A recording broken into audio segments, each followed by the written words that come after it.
Government का एक order आया था कि बोर्ड ऑफ स्कूल एजुकेशन की किताबें जो है वो फर्स्ट क्लास से लेके 12th क्लास तक हर प्राइवेट और गवर्नमेंट स्कूल्स में होंगी। लेकिन मैम अभी एक रिपोर्ट आई है कि जो बांडीपुरा है वहाँ पे पहली क्लास से लेके 5th क्लास तक जो बच्चे हैं उनको ज़बरदस्ती किताबें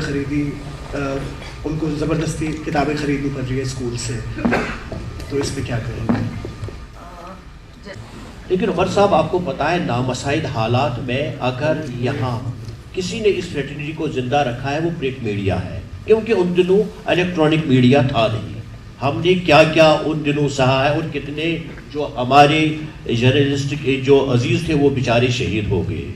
लेकिन एक सितम ज़रीफ़ी है कि 2017 में जो रेट्स है इंफॉर्मेशन डिपार्टमेंट के वो अभी भी 75 पर सेंटीमीटर है। क्योंकि आप हेड कर रहे हैं इस वक्त यूटी के, अब वही रेट हमें जो प्रिंटिंग देना पड़ता है उससे ट्रिपल हो गया है।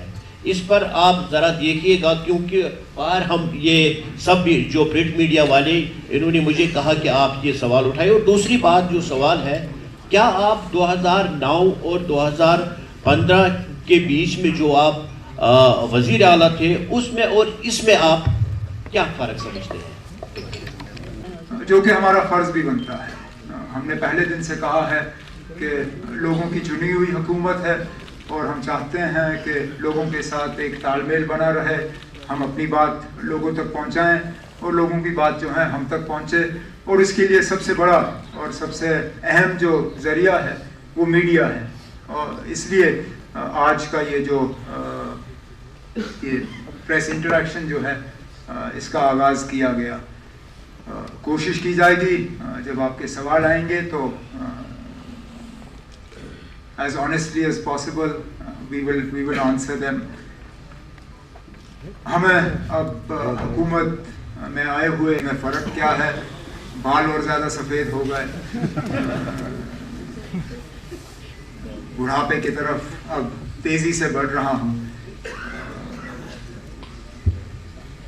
क्या बदलाव आया है या नहीं आया है ये आप जब मेरा ये टर्म ख़त्म होगा उस वक्त कहिए ना। मैं अपने मुंह से क्या कहूँ? मैं तो कहूँगा ना मैं बहुत अब ज़्यादा समझदार हो गया हूँ और बहुत मतलब काबिल अब हूँ, लेकिन मेरे कहने में कोई वज़न ही नहीं है। जब आप कहेंगे तो तब मुझे लगेगा कि वाकई फ़र्क आया है। तो जब 4 साल और 10 महीने लगभग रह गए हैं नए इलेक्शन को, उस वक्त बताइए ना पिछले टर्म और इस टर्म में अगर आपको कोई फ़र्क नज़र आया है या नहीं। मुझे थोड़ा सा फ़र्क फिलहाल मैं आपसे कहूँ मुझे थोड़ा सा फ़र्क नज़र आ रहा है। मैं एक मिसाल के तौर पे जो पिछले दिनों बर्फ़बारी हुई, मैं मान के चलता हूँ ना, अगर 2009 शुरू में इस तरह की बर्फ़बारी हुई होती मेरा रिस्पॉन्स इस तरह का नहीं होता। डीसीओ को मीटिंगों में शामिल कर लेना पड़ता है, उसके लिए भी डिपार्टमेंट को कहा गया है कि पूरी तरह से इसको एडवर्टाइज करें ताकि लोगों को पता चले किस इलाके में कहाँ पे शेड्यूल के मुताबिक हमें मेंटेनेंस के लिए कट लेना पड़ेगा। अनशेड्यूल तब होता है जबकि या तो ट्रांसफार्मर जल जाए या कोई सिस्टम में फेलियर हो, उसमें कोशिश की जाती है कि जल्द से जल्द जो है उसको दुरुस्त किया जाए और बिजली का सप्लाई जो है वो रिस्टोर हो। आपने डिप्टी सीएम साहब पे कुछ पूछा कि अभी 2 महीने ही हुए हैं, लेकिन एक चीज़ हम कहें कि जो हमारे लीडर डॉक्टर फारूक अब्दुल्ला साहब और honourable chief minister Omar Abdullah साहब ने जो इलेक्शनों में हमारी पार्टी ने वादे किए थे, आपको पता नहीं क्यों लगता है कि हम नहीं कर रहे।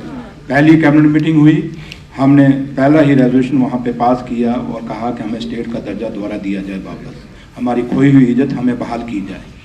दूसरा, हमारी पहला हाउस लगा, पहले हाउस में ही हमने एक रेजोल्यूशन वहाँ पे पेश भी किया और पास भी हुआ, जहाँ हमने कहा कि हमारा खोया हुआ स्टेटस, और जो अब हम खोया हुआ स्टेटस कहते हैं, ये वादा ऑनरेबल प्राइम मिनिस्टर साहब का भी है, ऑनरेबल होम मिनिस्टर साहब का भी है। अगर आपको याद होगा तो पार्लियामेंट के अंदर ऑनरेबल होम मिनिस्टर साहब ने कहा था कि जम्मू कश्मीर की ज़मीन है, जम्मू कश्मीर का रोजगार हम किसी बाहर को नहीं लेने देंगे।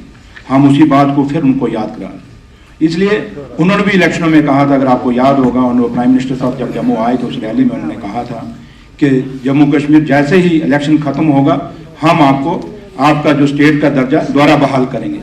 तो आज 2 महीने हो गए हैं, ये सवाल काश वहाँ भी पूछा जाए कि आपने ये वादा किया था, और उम्मीद करेंगे आप जब वो कभी आएंगे, उनका कोई आएगा, आप उनसे भी पूछेंगे। लेकिन एक बात हम दावे से कहते हैं जो हमने कहा है उस पर बिल्कुल डटे हुए हैं और करके दिखाएंगे, और जब करके दिखाएंगे तभी आपके पास आएंगे।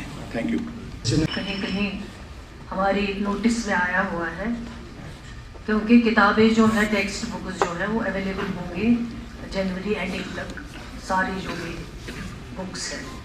लेकिन जो आपका सवाल है कि ज़बरदस्ती की जा रही है कि प्राइवेट स्कूल्स की तरफ से, उसके लिए ऑलरेडी जो है एक कमेटी जो है वो डिस्ट्रिक्ट लेवल पे बनाई गई है, जोन लेवल पे बनाई गई है कि अगर इस तरह की कहीं पे भी कोई शिकायत हो वो हमारी नोटिस में लाएं, ताकि उन प्राइवेट इंस्टीट्यूशन के लिए जो भी एक्शन होगा वो हम ज़रूर करेंगे। लेकिन आपने बांडीपोरा का नाम लिया है और आप ज़रूर लिख लीजिए कि किस प्राइवेट स्कूल में। बांडीपोरा में तो बहुत सारे प्राइवेट स्कूल्स हैं, अक्सर बेशतर हमारे पास शिकायत आती है लेकिन नाम नहीं आता है।